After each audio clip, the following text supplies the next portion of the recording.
नमस्कार दोस्तों, आप देख रहे हैं टीवी 20 न्यूज पर अपने क्षेत्रों की ताजा तरीन खबरें। मैं हूं आपके साथ अशोक वर्मा। देखते रहिए टीवी 20 न्यूज, बने रहिए हमारे साथ। इस खबर के प्रायोजक हैं Purvanchal machinery agencies, Verma tower, Narauli, Tanishq showroom के नीचे आजमगढ़, जिसके प्रोपराइटर हैं अशोक कुमार वर्मा और मोबाइल नंबर है 9415207728। यहाँ आपको मिलेगा प्लाईवुड, शटरिंग प्लाई, सनमाइका, दरवाजा, डोर स्क्रीन, हार्डवेयर, जिन सेट और मशीनरी पार्ट्स। तो देर फिर किस बात की, एक बार सेवा का मौका अवश्य दें। नगर निकाय चुनाव के लिए अब कुछ दिन शेष रह गए हैं, जिसको लेकर भारतीय जनता पार्टी के श्रम प्रकोष्ठ के क्षेत्रीय संयोजक रमाकांत मिश्र तरौलिया दुर्गा मंदिर के समीप स्थित आवास पर पत्र प्रतिनिधियों से प्रेस वार्ता के दौरान रमाकांत मिश्र ने कहा कि भारतीय जनता पार्टी कार्यकर्ता आधारित पार्टी है जो पूरी मजबूती से निकाय चुनाव में अपनी जीत दर्ज कराएगी। बागियों के संबंध में उन्होंने कहा कि भारतीय जनता पार्टी से कोई बाकी नहीं है, जो बाकी है वो भारतीय जनता पार्टी के कार्यकर्ता नहीं है। पार्टी गुटबाजी के संबंध में उन्होंने कहा कि भारतीय जनता पार्टी में कोई गुटबाजी नहीं है। तरौलिया के जिन वार्डों में भारतीय जनता पार्टी अपना प्रत्याशी नहीं उतारी है, वो समझौते के तहत वह अधिकृत प्रत्याशी खड़ा की है। अतरौलिया में 11 वार्ड तथा अध्यक्ष का चुनाव भारतीय जनता पार्टी जीत रही है। अतरौलिया ही नहीं, आजमगढ़ के 16 निकायों पर भारतीय जनता पार्टी कब्जा होगा। यह विडंबना है कि इसके कार्यालय में जो पैसा पैदा हुआ है, आज वो सुभाष चंद्र जायसवाल के अलावा किसी चेयरमैन के रूप में नहीं दिखा। आइए सुनाते हैं कि भारतीय जनता पार्टी के श्रम प्रकोष्ठ के क्षेत्रीय संयोजक रमाकांत मिश्र ने क्या कुछ कहा। भारतीय जनता पार्टी के रूप में जब पहली बार नगर पंचायत का चुनाव भाजपा लड़ी, तो उस समय के हमारे जो प्रत्याशी थे उन्हें ठीक लगभग 800 वोट मिला था और मामूली अंतर के वोट से चुनाव हारे थे। पिछले चुनाव में भी भारतीय जनता पार्टी लगभग 1000 मत पाई थी। आज केंद्र में और प्रदेश में हमारी डबल इंजन की सरकार है। हम अपनी योजनाओं के बल पर इस नगर पंचायत में जहां मंडई और कच्चे मकानों की भरमार थी,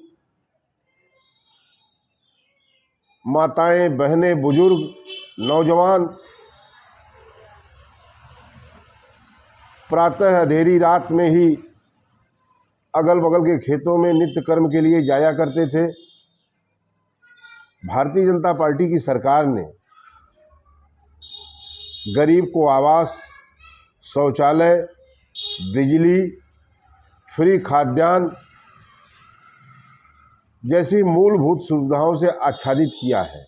और हमने न कोई जाति देखी है, न कोई धर्म देखा है, न कोई मजहब देखा। सबका साथ, सबका विकास और सबका विश्वास हमारे साथ है। केंद्र और प्रदेश सरकार की जो हमारी डबल इंजन की सरकार है, उसमें हम यह तीसरा इंजन जोड़ के, तीसरे इंजन को भी जोड़ के ट्रिपल इंजन की सरकार चलाने जा रहे हैं। हमारे सामने जो प्रत्याशी हैं समाजवादी पार्टी के, वह नित्य प्रतिदिन भ्रष्टाचार की नई कहानी गढ़ते हैं। आप बिचारी नाव का क्या अपराध था कि समाजवादी पार्टी के एक नेता ने उनकी पत्नी को बहला फुसला के तहसील ले जाके उस गरीब आदमी का मकान बैनामा करा लिया। यदि देश और प्रदेश में भारतीय जनता पार्टी की सरकार नहीं होती तो बिचारी नाऊ इस नगर पंचायत में अपना आवास फ्री सपा नेताओं को सौंप के नगर पंचायत की सीमा से बाहर चले गए होते। जहां आप बैठे हैं, पड़ोस में एक सैनी परिवार है, माली परिवार, जिसको उसकी जमीन पे आज भी उनका बलात् कब्जा है। समाजवादी पार्टी के जो प्रत्याशी हैं वह इस जनपद के पूंजीपतियों में है। ऐसी कौन सी विडंबना थी कि उन्होंने अपनी पत्नी के नाम आवासीय पट्टे की जमीन ग्राम पंचायत से पट्टा लेकर के जमीन पे कब्जा करके बेसमेंट बनाया है। पिछले 20 साल, आज जो नौजवान पहली बार मतदान करने जाएगा, जिसकी उम्र लगभग 20 साल 22 साल हो गई है, लगातार 20 साल से नगर पंचायत पे एक गिरोह का कब्जा है। नगर पंचायत में जो हमारी माताएं बहनें ग्रामीण क्षेत्रों से आती हैं, न कोई उनके लिए शौचालय की व्यवस्था है, न कहीं उनके लिए कोई रैन बसेरा है। नगर पंचायत के अगल बगल के सारे मंदिरों पर समाजवादी पार्टी के प्रत्याशी ने ट्रस्ट बना के सरकारी धन का प्रयोग करके अपने परिजनों के नाम ट्रस्ट बना के कब्जा किया था। मैंने जिलाधिकारी से कह के वो सारे ट्रस्ट की में जो उनके मंदिर नगर पंचायत के धन से आच्छादित थे उसको वापस कराया। विकास का एक भी काम, चाहे वह पूरब का पोखरा हो, 20 साल में आज भी वो पोखरा नहीं बन पाया। पश्चिम पोखरे पर जमींदारों की जमीन है, उस पर भी समाजवादी पार्टी के उस नेता का कब्जा है।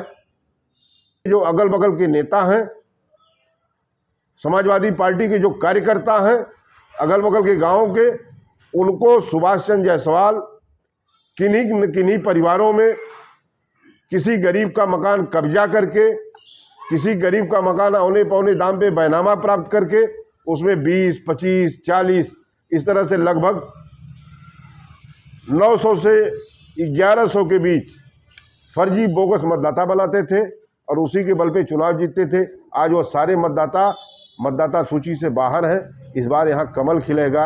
एक नौजवान कार्यकर्ता हमारा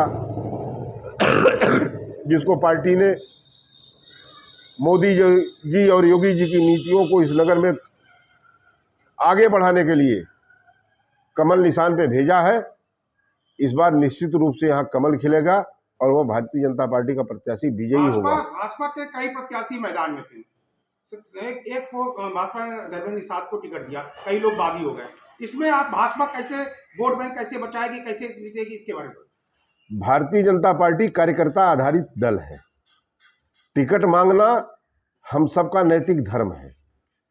जिसे टिकट मिल जाए वो हमारा नेता है, हम उसके लिए काम करते हैं। कमल जो लेके आएगा वही हमारा प्रत्याशी है, हम उसी को मतदान करेंगे। बाकी जो लोग चुनाव लड़ रहे हैं वो सारे के सारे लोग इकाई और दहाई में रहने वाले लोग हैं। भाजपा के जो बागी प्रत्याशी हैं वो आरोप लगा रहे हैं कि पैसे से टिकट बिका है। कोई बागी नहीं है, जो बागी है वह भाजपा का कार्यकर्ता नहीं है। आरोप के लिए क्या कहेंगे आप? कोई आरोप, हमने पूरी पारदर्शिता के साथ हमारी स्क्रीनिंग कमेटी बैठी है। नगर पंचायत में हमारे पार्टी के शीर्ष नेताओं ने अनेक सर्वे कराया है। सर्वे के आधार पर जिसका काम अच्छा था, जिसके पक्ष में मतदाता लामबंद थे, पार्टी ने उसे टिकट दिया है। यह आरोप तो राजनीति में लगते रहते हैं। तो अगर हम भाजपा की बात करें, भारतीय जनता पार्टी, जैसे आपने कहा कि इन्हीं के कार्यकाल में जन्मा बच्चा आज इनको खुद वोट करने लायक हो गया। इतने लंबा कार्यकाल समाजवादी पार्टी का तरौलिया पे था। सर, लोगों का कहना कि